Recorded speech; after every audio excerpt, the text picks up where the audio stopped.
Hello दोस्तों, तो केना छी अहाँ सब? अहाँ सबके स्वागत करै छी नया ब्लॉग में। तो चलू आइ के ब्लॉग में अहाँ सबके देखाबऽ जा रहल छी सरसों के एकदम बढ़िया तरीका से केना सुखायल जाइ छै ताकि एहिमे कीड़ा नहीं लगे और लंबा समय तक एकरा स्टोर कऽ के राखि सकै छी ताकि सालों साल ई चले।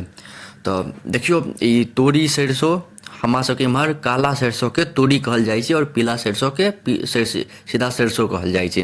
तो देखियो पीला सरसों काला सरसों दुनू के बढ़िया से मिला देलिए और एकरा सुखाय ले दऽ देलिए, कियाकि हम जे तेल पेराबै छियै से काला सरसों पीला सरसों दुनू के मिला कऽ बढ़िया तेल होइ छै। तो दुनू के मिला के पेराबै छियै तऽ एकरा सुखाय ले दऽ देलिए। एखन 2-3 दिन सुखतै, ओहिके बाद पेराय ले लऽ जेबै आ ई सब सुखा कऽ स्टोर करबै। ई काला सरसों के देखियो पूरा काला सरसों छै, एहिमे एको रत्ती फेटल नहीं छै। पीला सरसों देखियो कते सुंदर काला सरसों छै। एकरा कनी साफ करऽ के छै, एहिमे गंदा सब छै, कथी कहै छै एकरा, कुट्टी सब छै, गुलरी सब छै, एकरा सबके कनी साफ करऽ के छै।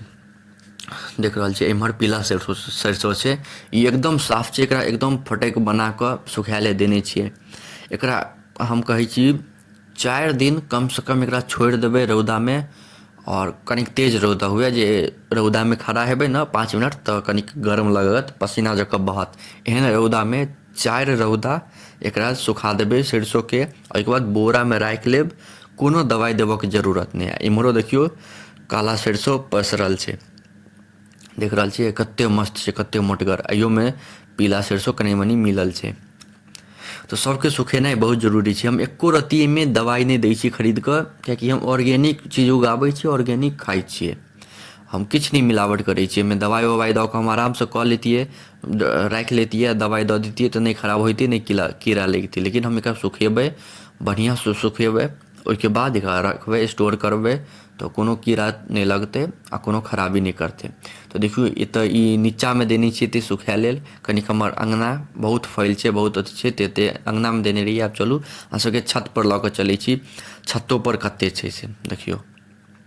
इम्हर कुम्हर सब राखल छै, कुम्हरौरी सब बनतै, सेहो अहाँ सबके देखायब, तऽ अहाँ सब सब्सक्राइब कऽ के राखू। आ ऊपर से देखियो व्यू कते सुंदर छै, हमरा छत पर से ई व्यू छै।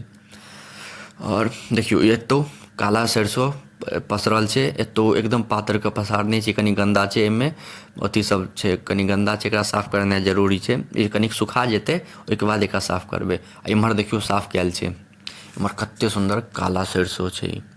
आ ई काला सरसों पीला सरसों सबके केना दाना निकलै छै, केना कटनी होइ छै, केना थ्रेसरिंग होइ छै, सब चीज हम वीडियो डालने छी अपन यूट्यूब चैनल पर। अहाँ सब जाकऽ एक बेर जरूर देखब, बहुत नीक लागत।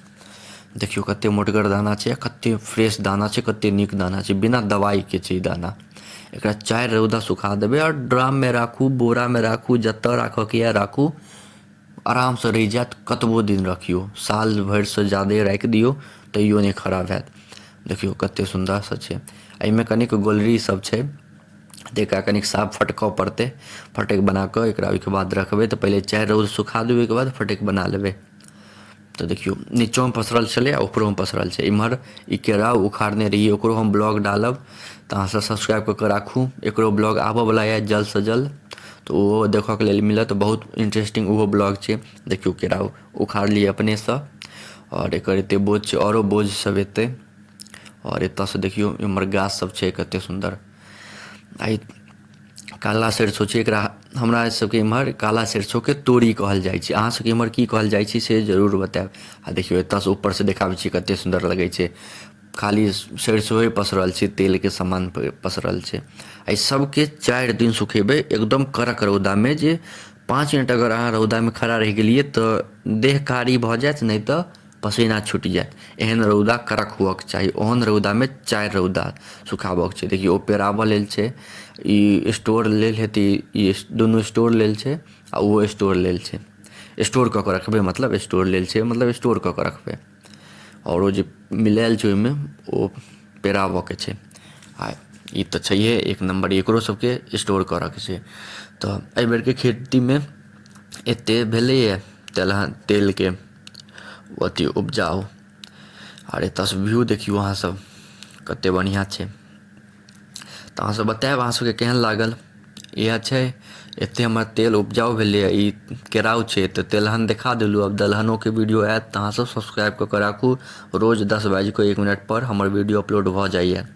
तो अहाँ सब बतायब जे अहाँ सबके केहन लागल। अहाँ सबके एते देर तक देखो के लिए धन्यवाद। नीक लागे तो लाइक कमेंट शेयर सब्सक्राइब जरूर करब। मिलै छी अहाँ सबसँ अगला नेक्स्ट ब्लॉग में।